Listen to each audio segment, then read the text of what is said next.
Bonsoir ou bonjour.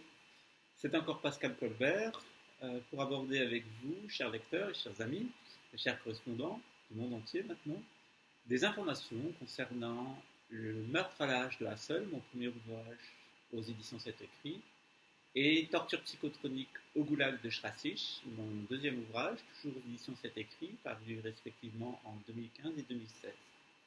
Ces deux ouvrages, comme vous le savez, sont consacrés à l'affaire Colbert, plus connue à Luxembourg sous le nom du meurtre à la hache de Hassel, the Axe Murder von Hassel, et en France, Macabre mise en scène, suite à l'émission d'Énergie 12 notamment, et les émissions de France 2, W9, Canal+, et d'autres chaînes de télévision internationales. Nous allons aujourd'hui parler du scénario mis en avant par le commissaire principal Christian K. et qui avait justifié et fondé la condamnation de Charles-Édouard C. comme auteur et de Jérémy B. et moi-même comme commanditaire du meurtre de Camille Colbert. J'avais d'abord été accusé par le commissaire principal Christian K. de la police judiciaire de Luxembourg de gourou sataniste et ensuite de gigolo canadien. Donc, dans la première hypothèse, je serais venu de Normandie avec une hache exécuter un rituel sataniste de vengeance, et comme ça ne fonctionnait pas, j'aurais commandité un meurtre complètement loufoque, qui a été démontré comme tel par un expert, un ancien gendarme, chevronné, expert auprès de l'École nationale de la magistrature française, qui a assisté Maître Glock, donc l'avocat de la défense, l'avocat de Charles-Édouard C., et qui a donné un certain nombre d'indications intéressantes. Il a notamment dit que la masse des relevés faits par la police judiciaire et scientifique luxembourgeoise était incompatible avec la durée de temps imparti aux relevés. Donc la masse de relevés ne correspond pas au temps nécessaire pour les réaliser, ce qui indiquerait une première manipulation, voire falsification. Le scénario mis en avant par le commissaire principal Christian K. est basé sur le certificat de décès de Camille et un certain nombre de constatations. On ne peut pas parler d'autopsie puisqu'il n'y a pas eu d'autopsie. Concluait à une mort de Camille dans une fourchette horaire, et pour avoir réalisé ce meurtre, Charles-Édouard C. l'aurait réalisé en 5 minutes. C'est-à-dire, il serait venu chez lui d'Allemagne, il aurait réalisé le crime, il aurait fait cette falsification, et il serait rentré chez lui, et rechargé la cheminée et bien d'autres éléments, le tout en 5 minutes.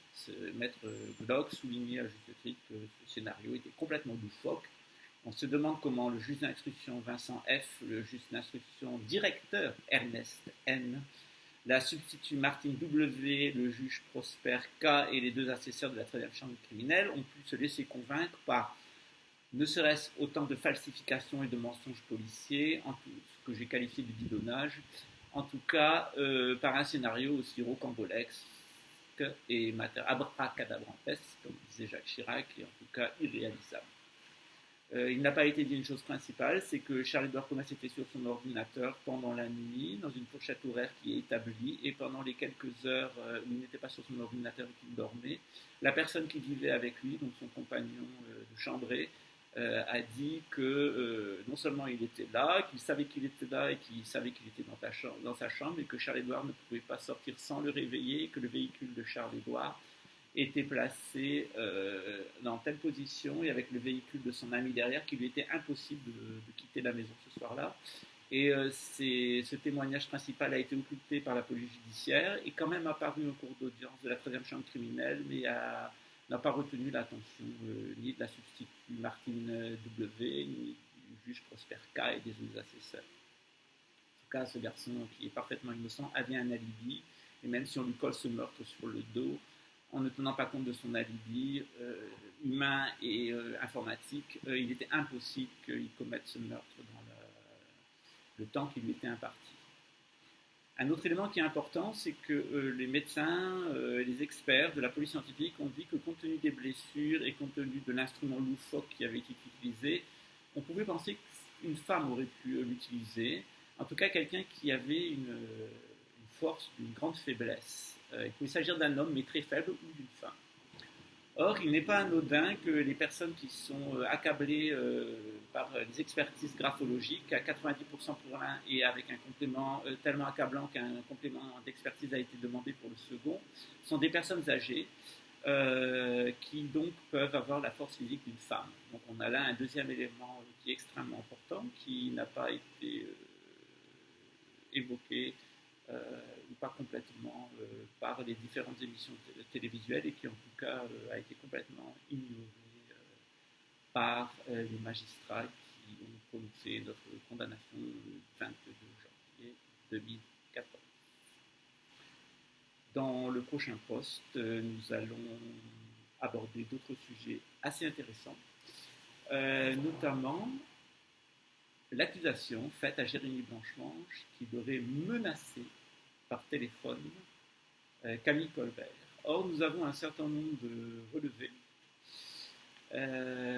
comme l'a souligné Maître Philippe Penning, qui était mon avocat en première et en deuxième instance, qui montre que la durée des appels entre Camille et Jérémy, dont les plus anciens remontent au 24 juin, puisque l'enquête au mois de décembre ne pouvait pas remonter que 6 mois plus tôt, donc en juin, montre que quand on a une conversation avec quelqu'un entre 20 et 40 minutes, il est impossible que ce soit une conversation de menace. Donc Camille et Jérémy avaient des rapports au téléphone qui en tout cas n'étaient pas des menaces.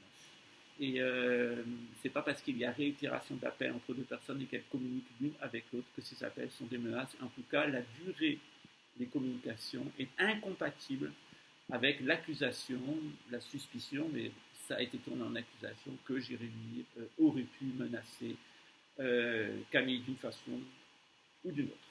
En tout cas, à partir du mois de juin, puisqu'avant nous ne disposons pas de relevé, et à ma connaissance, il n'y a eu aucune menace de Jérémy du B envers Camille Colbert d'aucune manière. À très bientôt.